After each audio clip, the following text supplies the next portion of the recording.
Seniors, families, honored guests, those of us here, and those attending via the internet. On behalf of the organizing committee, I would like to welcome you to the 2020 Ames High School Baccalaureate service. We come together tonight to celebrate the class of 2020 with messages of hope and encouragement. Our program will proceed as follows. We'll have a welcoming message by Pastor Moses Ward of the Friendship Baptist Church. Kathleen Pelzer will sing "Tomorrow is the Sweetest Word," a piece she wrote herself. We will then hear from Pastor Mark Henderson of the Christ Community Church. He will be followed by a vocal group consisting of Vera Barkosky, Will Daniels, Evan Lippolis, Zoe Mamakos, Kathleen Pelzer, and accompanied by Peggy, and they'll sing "The Lord Bless You and Keep You." Our sending message will then be given by Reverend Dr. Kerrin Kirkpatrick of the First United Methodist Church.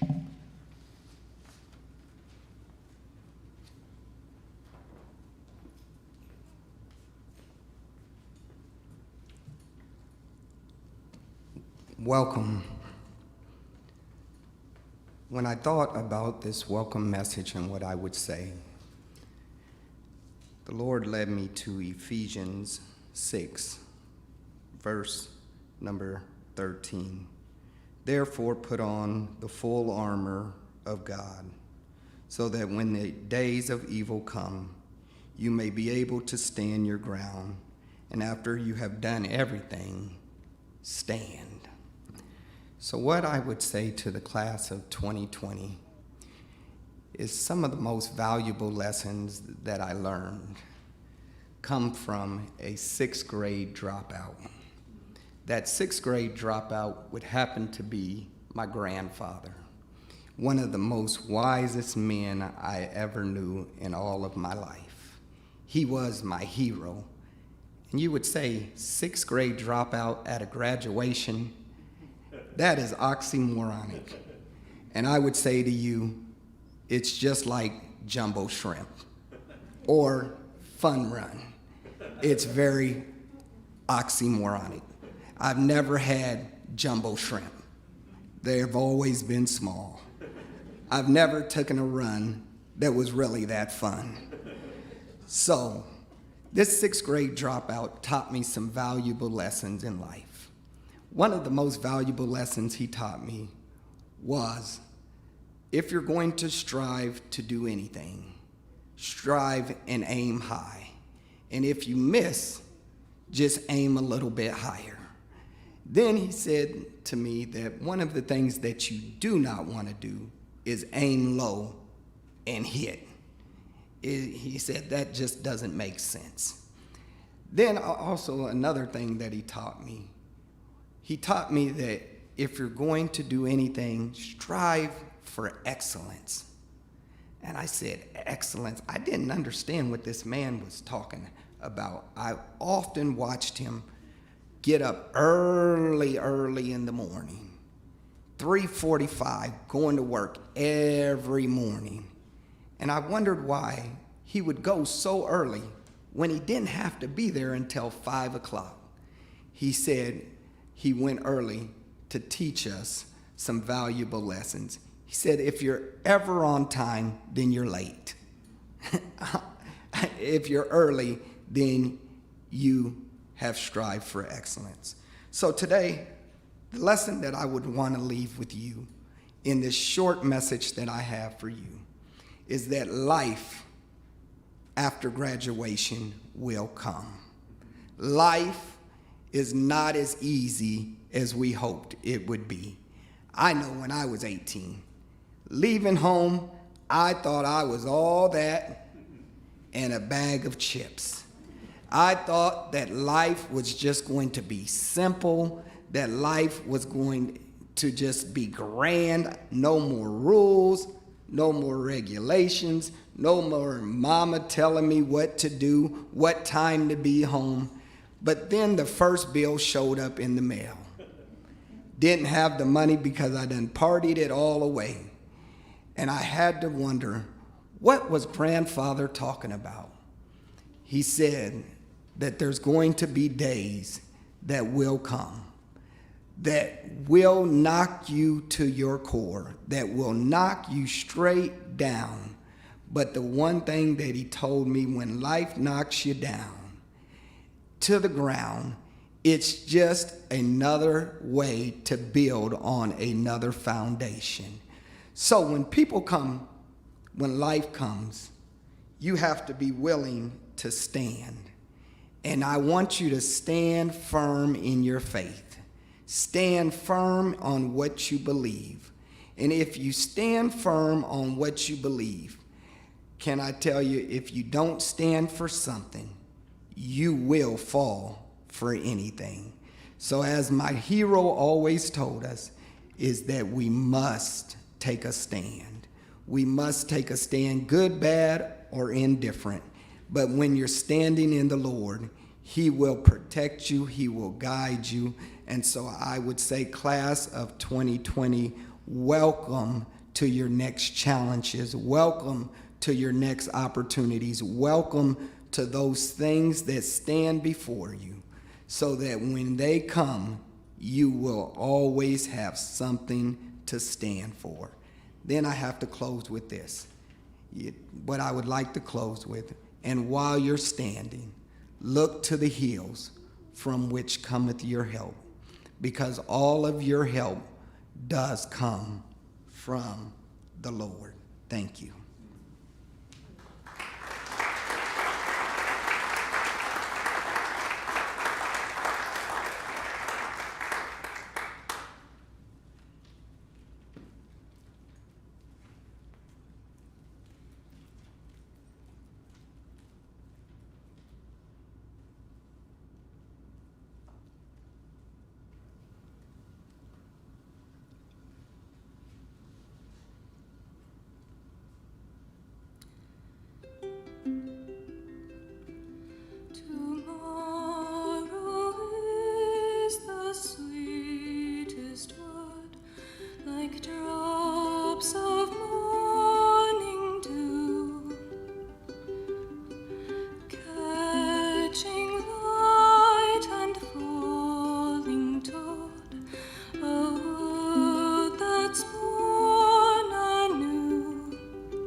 Thank you, Kathleen. That was beautiful. My name is Mark Henderson, and I'm one of the pastors here at Christ Community Church. So glad to have you here, all masked up and social distancing and all those things that we're used to these days. So thanks for coming, and thanks to those of you who are just watching online. And we appreciate you tuning in and making Baccalaureate a part of your year here in 2020. I graduated from Ida Grove High School in Northwest Iowa in 1993, 27 years ago. How did that happen? But that probably explains this gray and white hair, because that was 27 years ago. It was a long time. But that was a great year, because I was bound for Northwestern College in Orange City, Iowa, and I was going to play basketball there in the fall, which was a bit of a dream come true to get a chance to play college basketball. I didn't think that would happen. And I was going to study to become an eye doctor. And my summer was going to be spent at Hidden Acres Camp, where my girlfriend, who's now my wife, was also working that summer. So what an amazing summer, right? This is all looking good. Life is shaping up. Not a whole lot to worry about, right? Things are awesome. But I had this foundation of faith that grounded me, but I do also remember the fear that season brought with it, right? The fear of graduation, the fear of something new. What's going to happen next? Am I ready for it? So you aren't alone in your fear during this season. It's pretty common, seniors, and especially this year, right? In any normal graduation year, there's a lot to think about, a lot that can cause anxiety and worry, but especially this year, right? It feels like there's just not a lot that's known about your future some days. But being anxious about graduating from high school, starting college, or your first full-time job, that's pretty normal. Your uneasiness is actually a sign that you really do want to do well. You care. You know that this matters. So rest assured that just like starting anything new, many of your fears are likely going to fade. After a week or two, the new becomes normal. You adjust to what's in front of you. But for those common fears that continue to linger, you're going to have a choice to make.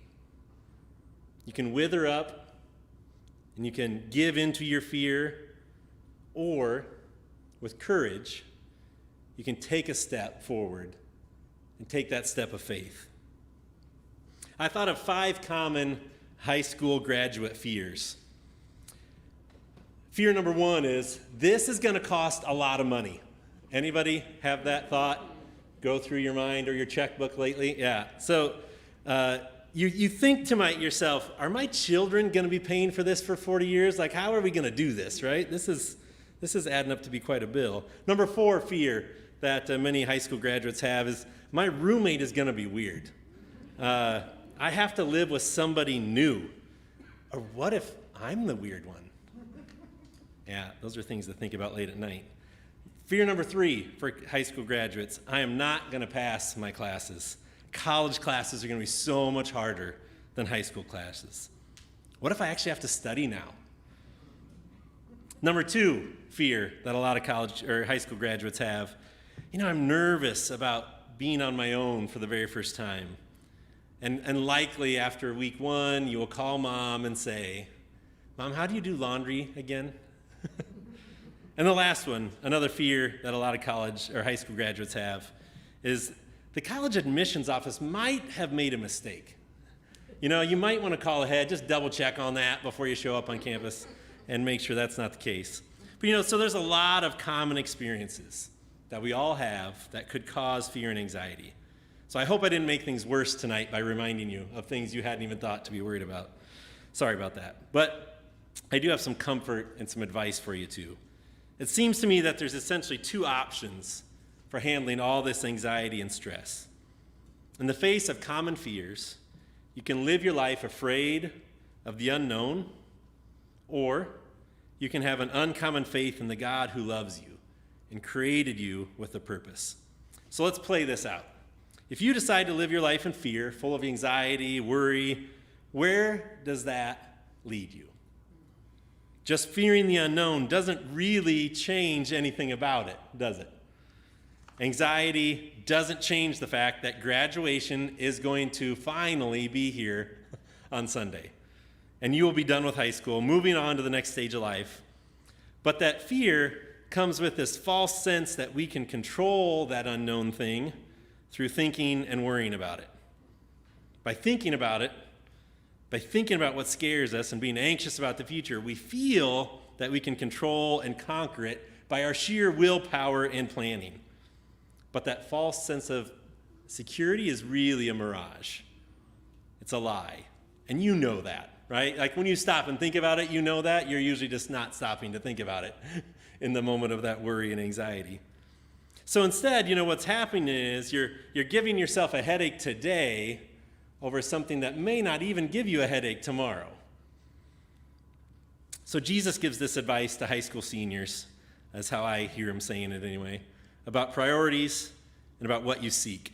So see if you can catch how he weaves together illustrations about birds and flowers and seeking first the things of God. This is what Jesus taught those who follow him about common fear and uncommon faith in Matthew 6. Jesus says, "Therefore I tell you, do not be anxious about your life, what you will eat or what you will drink, nor about your body, what you will put on." That's basically teenage years right there, isn't it? I mean, that's all we think about.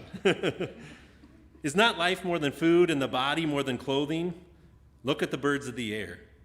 They neither sow nor reap nor gather into barns, and yet your heavenly Father feeds them. Are you not of more value than they? And which of you, by being anxious, can add a single hour to a span of life? And why are you anxious about clothing? Consider the lilies of the field, how they grow. They neither toil nor spin. Yet I tell you, even Solomon in all his glory was not arrayed like one of these. But if God so clothes the grass of the field, which today is alive and tomorrow is thrown into the oven, will he not much more clothe you? O you of little faith. Therefore do not be anxious, saying, what shall we eat? Or what shall we drink? Or what shall we wear? For the Gentiles seek after all these things, and your heavenly Father knows that you need them all.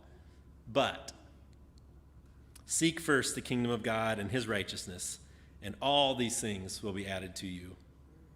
So walk by an uncommon faith in the face of common fear as you head into this unknown in the next year. The path of faith is seeking him first, trusting in faith that he will take care of all of these things.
Short.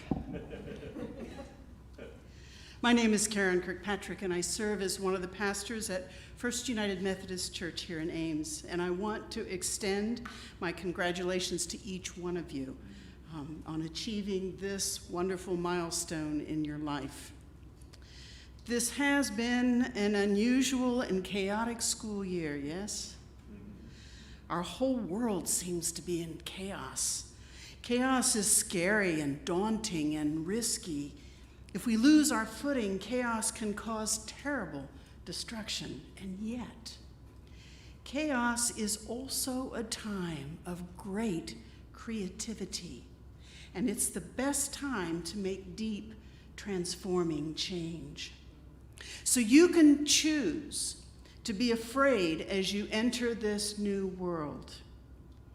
Or you can choose to embrace this time as a creative opportunity to help reshape this world into a more just place, a kinder place, a place of true opportunity for all people and not just a select few.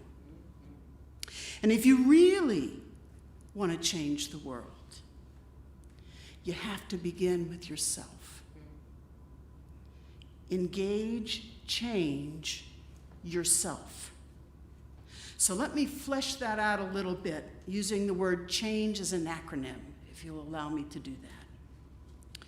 We'll start with the letter C, continuous learning. Continuous learning. Academia is a good way to discipline yourself, but it's not the only way.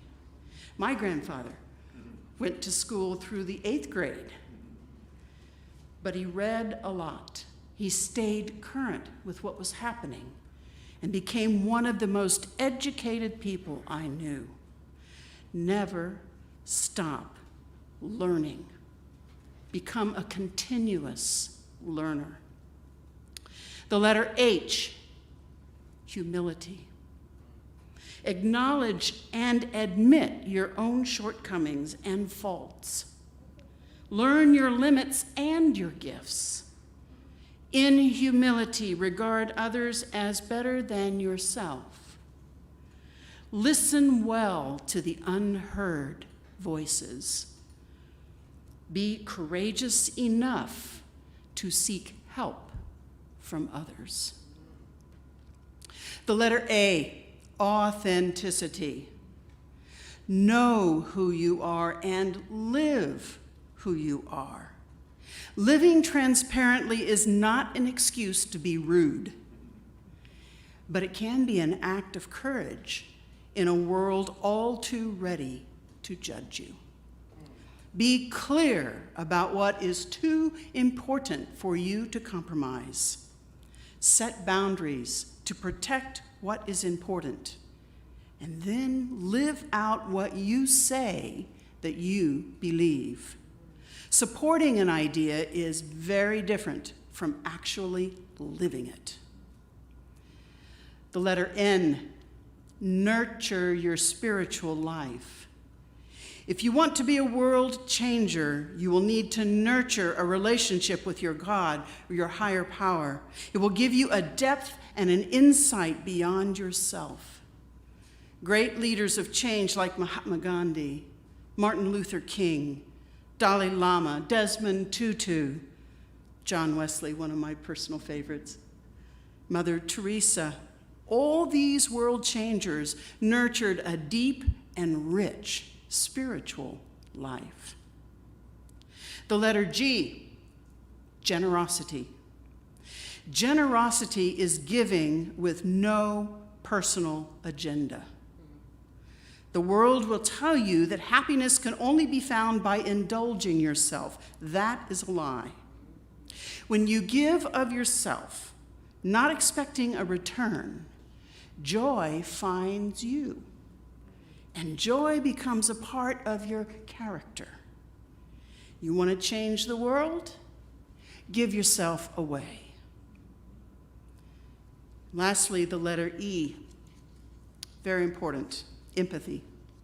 Build and nurture real relationships with a wide variety of people, especially with those whom you do not agree. It will build empathy and compassion for others in you. Learn about each other from each other. Fear and hate feed off of ignorance. But when you sit across the table and look into the real face of a real person, you soon realize you have more in common than you have different. Embrace change yourself, and then go change the world. And now receive this benediction. It was written by United Methodist Bishop Woody White. May the Lord torment you. May the Lord keep before you the faces of the hungry, the lonely, the rejected, and despised. May the Lord afflict you with pain for the hurt, the wounded, the oppressed, and the abused, the victims of violence. May the Lord grace you with the agony, a burning thirst for justice and righteousness. May the Lord give you courage and strength and compassion to make ours a better world, to make your community a better community, to make your spiritual community a better spiritual community.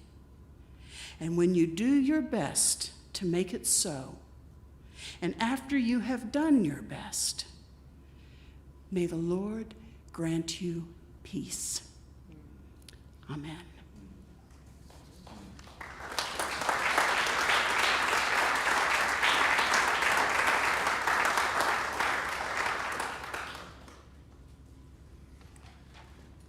We would like to thank the speakers and musical performers. We express our appreciation to the Christ Community Church for graciously providing the venue and technical services, and the parents of the organizing committee that made this event possible.